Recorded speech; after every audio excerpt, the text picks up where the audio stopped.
This is your news source evening bulletin for today, Wednesday, the 4th day of June in the year 2025. I'm Gordon Mosley reporting, and here is what we're tracking tonight. Attorney General Anil Nandlal has made it clear that the work of the Guyana Elections Commission in preparation for September's general and regional elections will proceed, with or without the opposition commissioners. Mr. Nandlal's statement comes after an opposition GECOM commissioner walked out of a scheduled commission meeting on Tuesday, alleging that they were informed that several critical electoral issues raised in the previous meeting were not included on the meeting's agenda. The meeting then came to an end due to the lack of a quorum. Speaking during his weekly Issues in the News program last evening, the Attorney General said the opposition commissioners appear to have hatched a plan to delay GECOM's work in preparation for the upcoming elections. So Charles Corbyn, Vincent Alexander, and Desmond Trotman are engaging in the regular form of conduct. They are attending the meetings and then they are walking out to make it inchoate. They are denying the meeting of a quorum. Fortunately, the law is a great institution, and the Constitution itself provides that when they unreasonably withhold their presence to a meeting or from a meeting, when they absent from the meeting or withdraws from the meeting without just cause, and that just cause is determined, or what constitutes just cause is determined by the chairman, the meeting shall stand adjourned to a day not later than 2 calendar days. Attorney General Nandlal said the opposition-nominated commissioners at GECOM will not hold the Elections Commission at ransom. He said the Constitution provides for an alternative quorum where the chairman along with 3 other commissioners can curate to hold a meeting, 2 calendar days after the first one was adjourned. Mr. Nandlal said the issue of calling a meeting without all commissioners present is expressly set out in Article 2265 of the Constitution. So that is what will have to be activated. And we activated it many times during the 2020 election process and even before the elections, because this was their behavior. This was their behavior. So that is what you want. It is all part of their undemocratic culture. Now, and these are the ones who want to persuade you that they are the champions of democracy. The Attorney General said while the opposition leader continues to say that his party is ready for the general elections, the commissioners representing the opposition are actively trying to stymie the work of the commission. But an opposition GECOM commissioner has explained that at the start of yesterday's meeting, the Elections Commission chairman called for the minutes of a previous meeting as the first item. When one of the opposition commissioners queried as to why the promised items were not on the agenda, the GECOM chair reportedly responded that the Attorney General had not yet responded with his advice on those matters. The GECOM chairman renewed her promise to have them on the agenda for Thursday's meeting. It was at that point that the commissioner said Commissioner Trotman stated that they should have been on the agenda in any circumstance for a status report, and that since they were not, he was unprepared to be part of a meeting where unimportant matters not related to elections were being brought forward instead of electoral-related matters. The opposition commissioners have said that they are prepared to deal with issues related to the upcoming elections. But based on the chairman's statement, she is still awaiting advice from the same Attorney General, who is now accusing the opposition commissioners of stymieing efforts to discuss specific issues. More news coming up in just a moment. It all starts with one. Maybe it's one look, you know the one, or one touch, even one word. I can start with one step, or one promise, one thrill, one first time, one deep breath, one leap of faith. One day to remember, or one night to forget. One moment, so many stories that make up one crazy, average, everyday, fabulous life. We get one life, just one. Make your move. It all starts with one.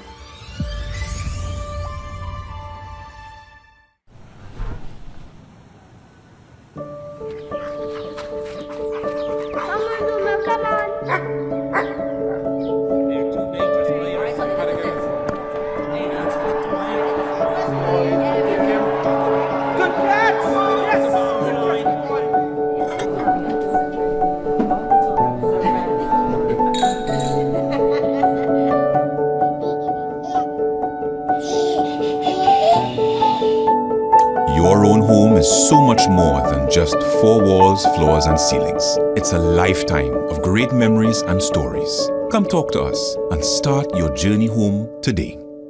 Republic Bank, we're the one for you.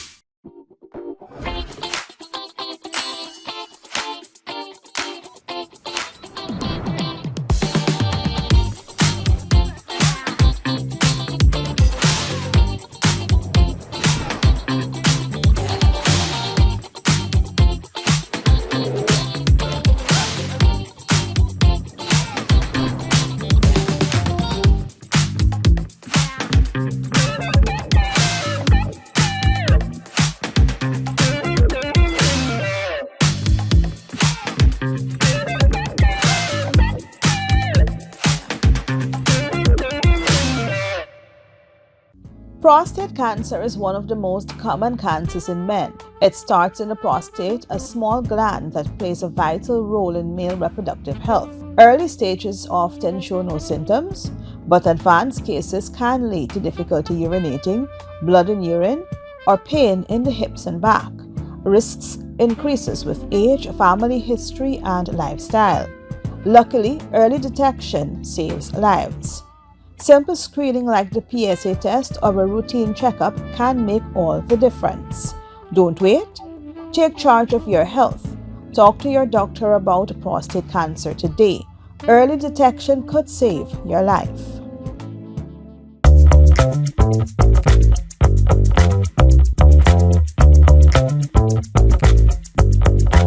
Did you know that local businesses are now providing 100% of several key services to the oil and gas sector?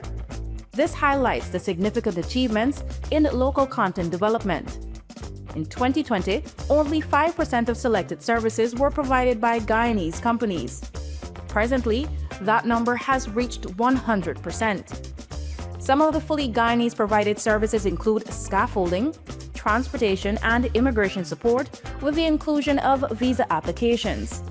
The expansion of local capacity has led to increased investments and job creation. Hundreds of companies are benefiting from the oil and gas industry, and so can you. To access opportunities like these in the oil and gas sector, visit the local content secretariat's supplier portal.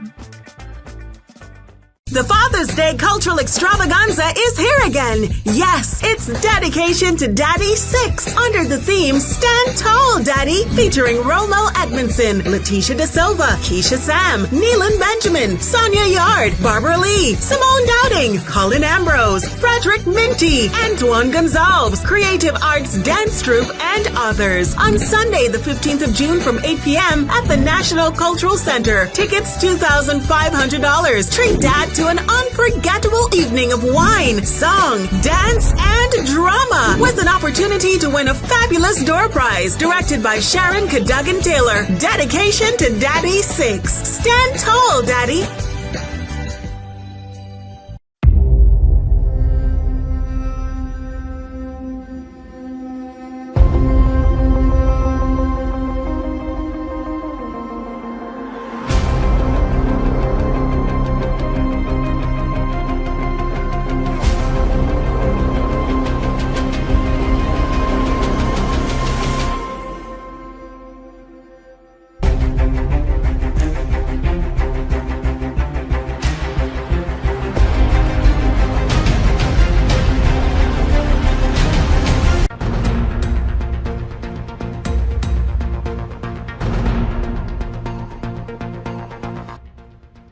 In the aviation sector now, KLM Royal Dutch Airlines officially began its Guyana service today. The Dutch Airlines announced last November that it will be adding the Georgetown route into its global network. At a launching event to mark the occasion last evening, KLM's regional manager Dutch for the Caribbean and Suriname, Dirk Betelaar, expressed confidence that Guyana will become a key destination within its network. And he said the airline is looking forward to playing a key part in the continued development of Guyana. As Guyana experiences remarkable growth, especially in energy, ecotourism, and infrastructure, KLM Royal Dutch Airlines is proud to be a bridge for business, for tourism, and for diplomatic opportunities. Our commitment to this route is not just about flying an aircraft between our two cities. It's about stimulating economies, coming together, bringing industries and the nations closer in order to grow. The regional manager also said a bold decision was taken to add Guyana to its route, since Guyana has started to capture the world's attention. KLM is expected to connect Guyana to Amsterdam in the Netherlands and other parts of Europe, with 2 weekly flights operating on Wednesdays and Saturdays. KLM will operate non-stop flights from Georgetown to Amsterdam, connecting its customers to 21 destinations in the United Kingdom and 142 additional destinations beyond Amsterdam. The launch of the flight is more than just a new destination in the global network of Air France and KLM. It's a symbol of a connection between Europe and South America, between the Netherlands and Guyana, between commerce and culture, and most importantly, between people. Meanwhile, President Irfan Ali, who attended the event last evening, noted that KLM's entry into the Guyana market will also align with the government's efforts to enhance international connectivity, particularly with Europe. 4 years ago, we had just about 5 carriers serving our country. Today, we have 11 carriers.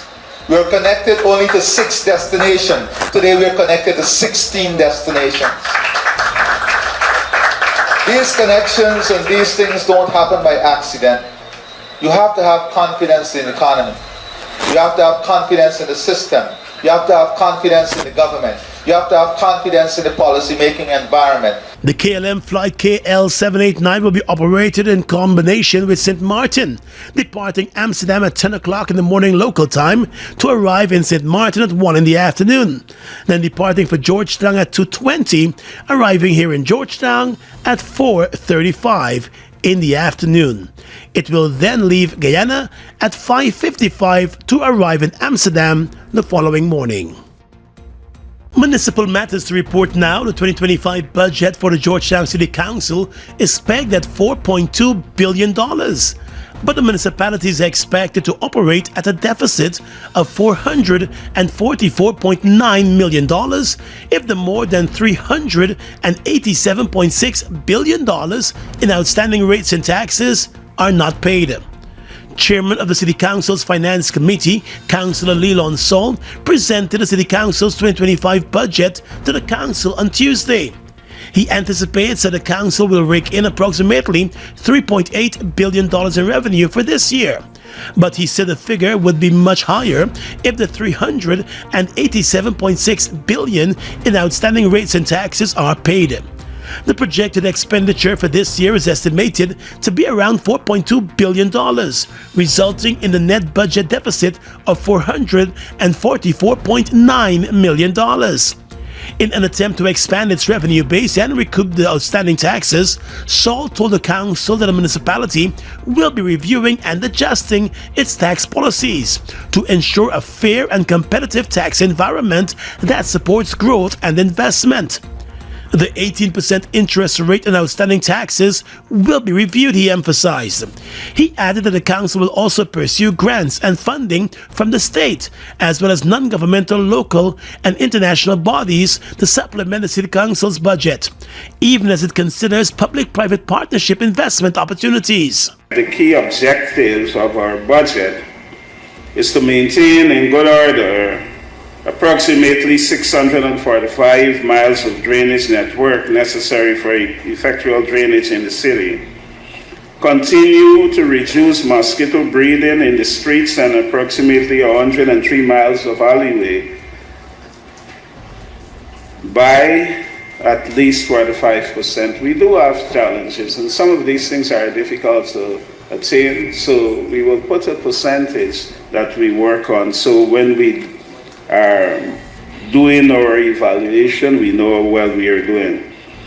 We will continue to provide the 34,000 plus properties with refuse collection service and removing tons of waste daily in the city. Reflecting on 2024, Mr. Saul told the 30-member council that the work of the municipality was hampered largely due to the lack of funding and manpower, but it did the best that it could with the available resources. The municipality ability to provide core services in 2024 was severely hampered by financial constraints, insufficient manpower, and a lack of materials. Among these, financial limitations were the most critical, as adequate funding is essential for procuring goods and services, as well as recruiting and retaining competent personnel. Recognizing these challenges, the Mayor and City Council implemented several initiatives to expand the municipal revenue base.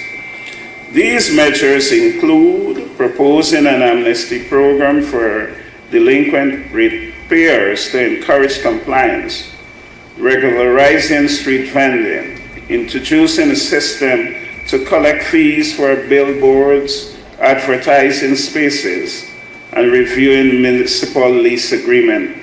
Unfortunately, none of these proposals yield the desired results.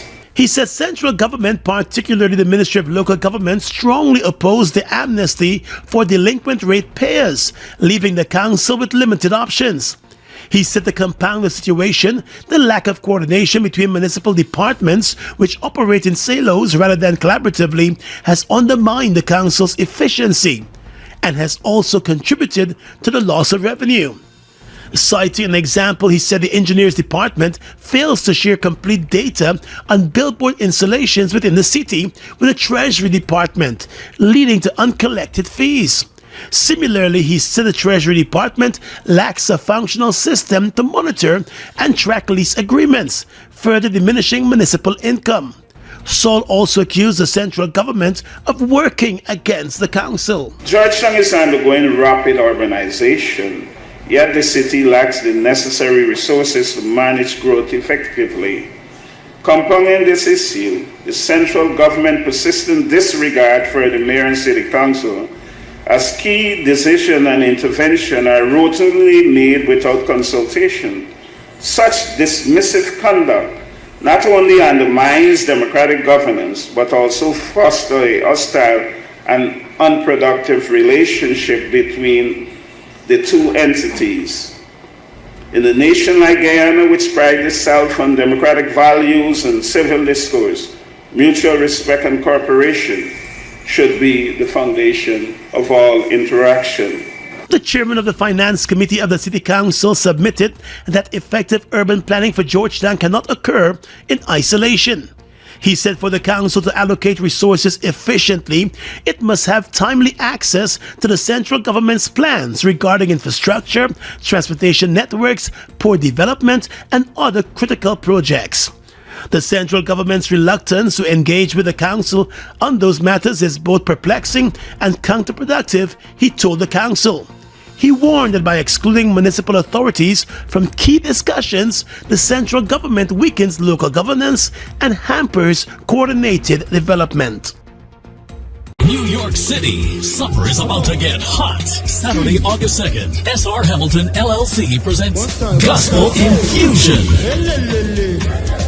Featuring Samuel Medas, Psycho, Eddie Neblett, Sean Daniels out of Trinidad, Carlvin Burnett, Christelle Brandt, Sherilyn Maloney, DJ Kesta D, and many more at the South Jamaica Multi-Service Center, 11402 Guy R. Brewer Boulevard, Queens, New York. Gates open at 4 p.m., showtime 5 p.m. Get your super early bird tickets for only $50. General admission $70. Pay more at the gate, and limited VIP $100 all inclusive. Come and experience the outpouring of God's grace Saturday, August 2nd. For more information, visit Gospel Infusion on Facebook and Instagram.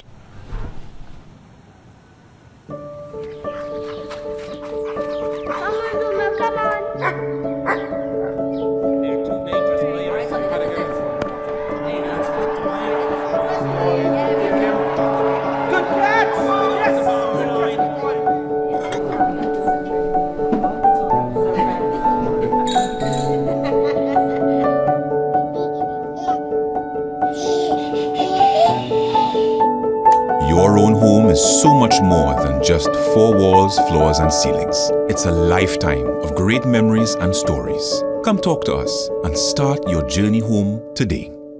Republic Bank. We're the one for you.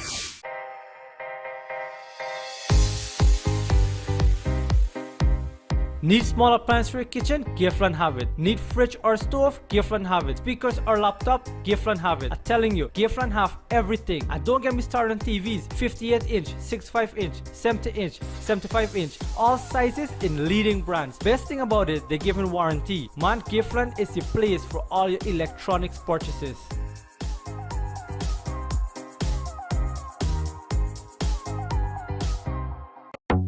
Washi. Hi people. Washing made so easy since I found Washi.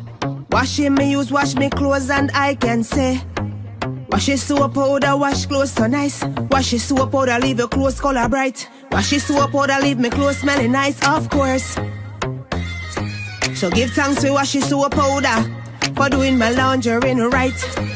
Keep my clothes color bright. Have my clothes smelling nice for sure. I could not ask for more. Comes in lemon and original. It is a washing machine in a pack. Washi soap powder wash clothes so nice. Washi soap powder leave your clothes color bright. Washi soap powder have my clothes smelling nice, of course. Distributors located in the Stabrook Market. New York City, summer is about to get hot. Saturday, August 2nd, SR Hamilton LLC presents Gospel Infusion.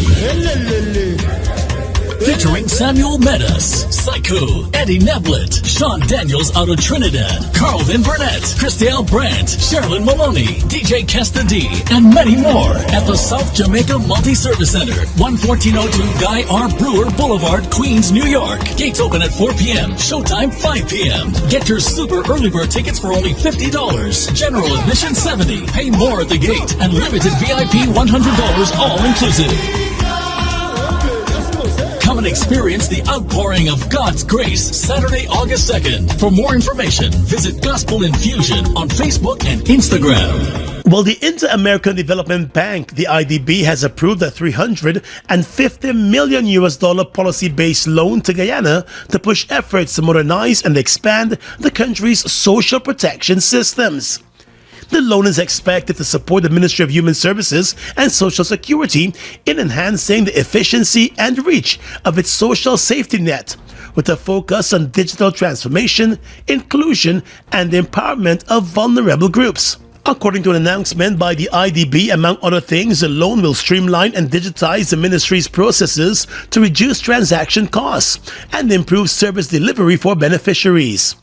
It is also expected to enhance the Senior Citizens Pension Program by supporting the more than 82,000 senior citizens by expanding access to electronic amendments, as well as increasing the coverage of the Public Assistance Program.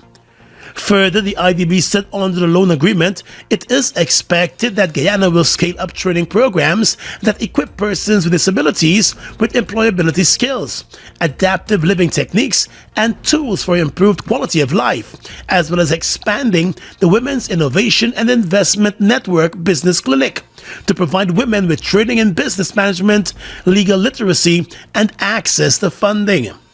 Moreover, the IDB said the loan is also expected to support survivors of gender-based violence by strengthening the Survivors Advocates Program and the Counter-Trafficking in Persons Unit to provide comprehensive support to survivors and support the development of a coordinated interinstitutional strategy to combat human trafficking.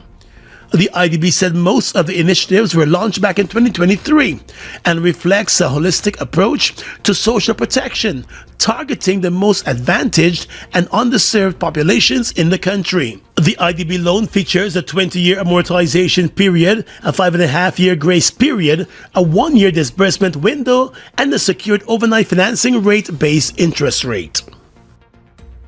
Now to an important warning tonight from the U.S. Embassy. The U.S. Embassy here in Georgetown today warned that using a visa to travel for the primary purpose of giving birth in the U.S. so that the child will have U.S. citizenship is not permitted, and consular officers will deny a visa application if they have reason to believe this is the intent of the travel to the U.S.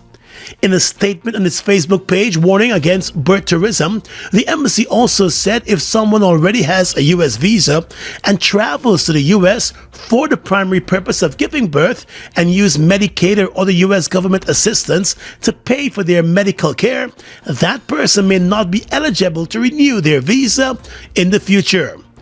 The U.S. State Department has often warned about the practice of women traveling to the U.S. with their visitor's visa with the sole purpose of giving birth in the U.S. so that the child could be granted citizenship status. The U.S. government has been clamping down on the practice, and there have been reported cases of pregnant women being denied entry into the U.S. when questioned about the purpose of the trip. The current U.S. administration has been taking a strong stance against the practice as it seeks to also stem illegal immigration. U.S.-based Guyanese entrepreneur, podcaster, and community advocate Nola Rodney is hoping to work closely with young entrepreneurs in Guyana to transform their dreams into reality. With more than 20 years of experience in the hospitality sector, Rodney is a business consultant and coach. Through her company Nola Rowe & Co., the 43-year-old mother of one has been helping entrepreneurs turn their bold ideas into tangible success by helping them to navigate the world of business with clarity, confidence, and a little bit of flair. During a recent visit to Guyana, Rodney, who grew up in Soosdijk before migrating to the U.S., said she's excited about working with Guyanese entrepreneurs. As far as my business consulting, I have not tapped into the Guyanese community yet, but it's definitely my goal. I am so excited to bring everything that I've learned, everything that I currently do in New York, back home. She conducts coaching sessions, courses, brainstorming workshops, and business development sessions to help entrepreneurs. And she says she gained a wealth of experience while working in the hospitality sector. So I have been in hospitality for 20 years. I have worked in the restaurant industry and gravitated towards the bar industry, nightclub industry, nightlife industry.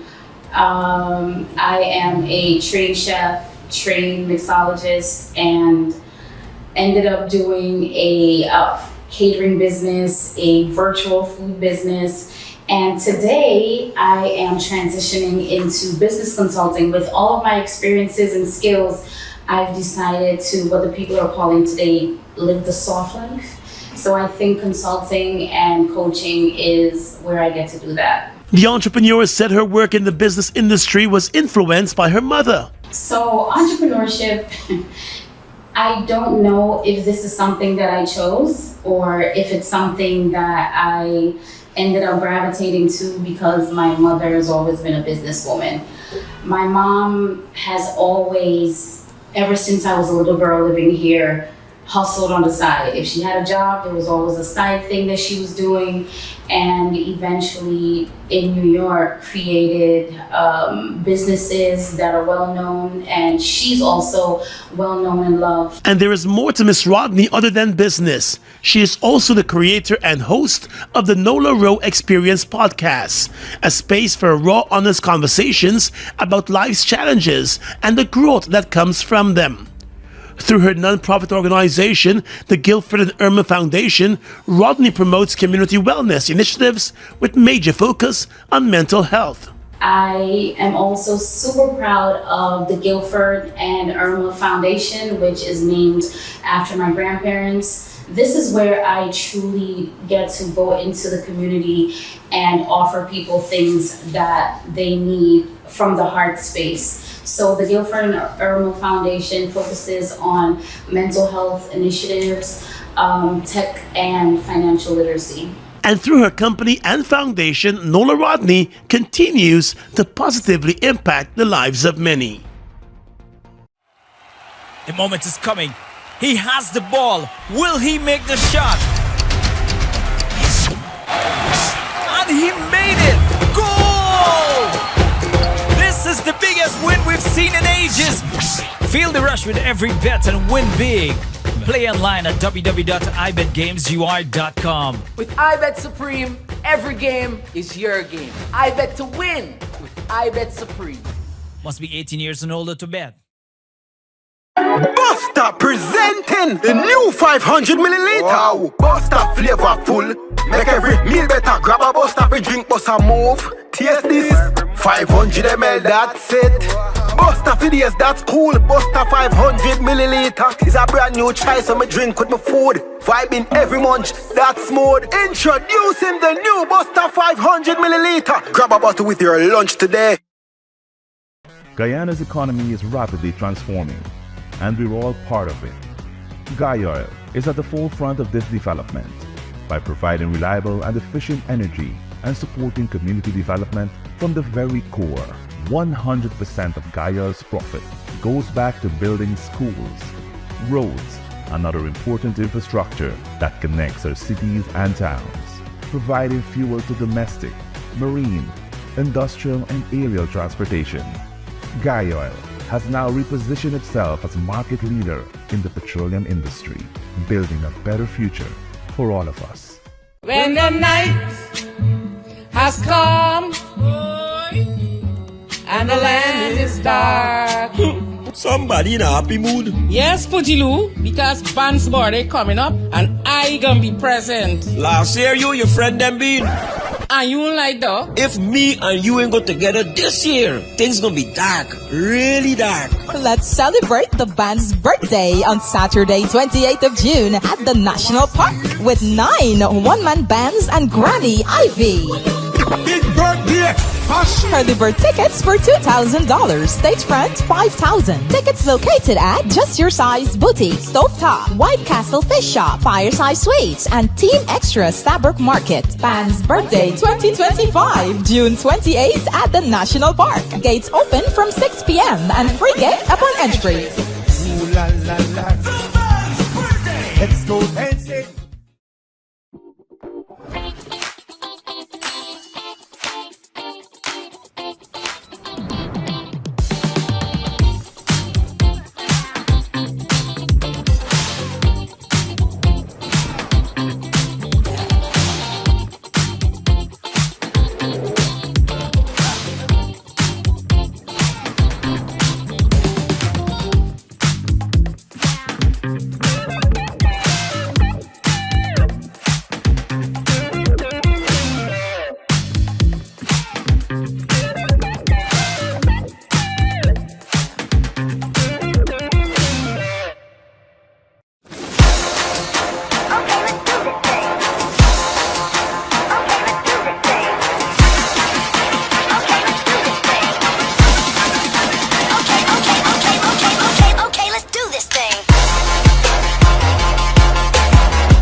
With your regional and international news tonight, I am Svetlana Marshall in the region. Acting Police Commissioner Junior Benjamin has confirmed that the Financial Investigations Branch (FIB) has been assigned to conduct an investigation into how the promoters of the One Caribbean Music Festival secured US dollars to pay Jamaican dancehall star Vybz Kartel and other artists. According to Trinidad Express, Benjamin, at the time, was fielding questions from reporters following a vehicle handover ceremony at the Police Academy in St. James on Tuesday. The concert at the Queen's Park Savannah, Port of Spain last Saturday was expected to be headlined by Kartel, a DJ Palmer, who concert producer Jacko Entertainment said was contracted for US $1.35 million, of which US $950,000 was paid. Kartel pulled out of his scheduled concert appearance, citing what he said was the promoter's failure to fulfill contractual obligations as the reason for his no-show. Minister of Finance Devendranath Thakur said over the weekend he was intrigued by the quantity of foreign exchange which had been accessed for payments to artists. As a result, he said a probe had been initiated by the ministry into access to foreign exchange by parties involved in producing the show. The finance minister stated that his probe was a fact-finding mission and that the government was in support of the private sector and its development of foreign exchange generators. Benjamin said that the FIB has been tasked with conducting a review of the circumstances, even though there has not been a formal complaint or report from any party. Rescue teams have recovered the 7 remaining bodies that were missing following a boating accident that took place on Sunday in Suriname.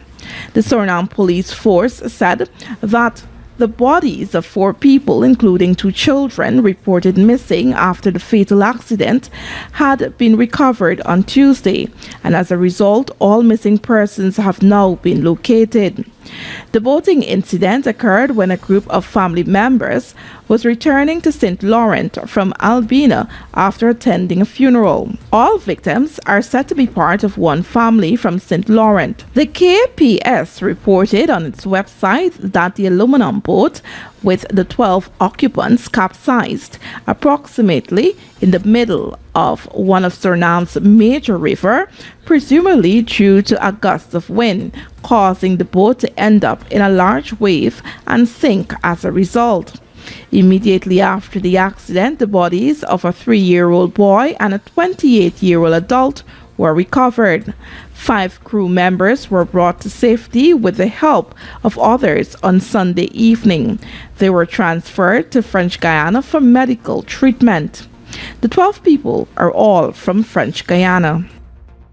And finally tonight, international news. Mexico will announce measures next week if there's no agreement reached with the United States on the steel and aluminum tariffs announced, President Claudia Sheinbaum said on Wednesday. Reuters in a report said that she also called the U.S. announcement to raise the metals tariffs to 50% from 25% introduced in March an unfair measure during her morning press conference, citing the free trade agreement Mexico and Canada share with the United States. The Mexican president, however, said Mexico's response would not be an eye for an eye. She said, and I quote, "It is not a matter of revenge or retaliation, as they call it in English," end of quote, adding that it is a matter of protecting the jobs and businesses of Mexican people. U.S. President Donald Trump had late on Tuesday signed an executive proclamation activating the tariffs starting Wednesday. The Trump administration also wants countries to provide their best offers to avoid other punishing import levies from taking effect in early July, according to a draft letter to negotiating partners seen by Reuters. And that's your News Source Evening Bulletin for tonight. I'm Svetlana Marshall, wishing you a pleasant evening.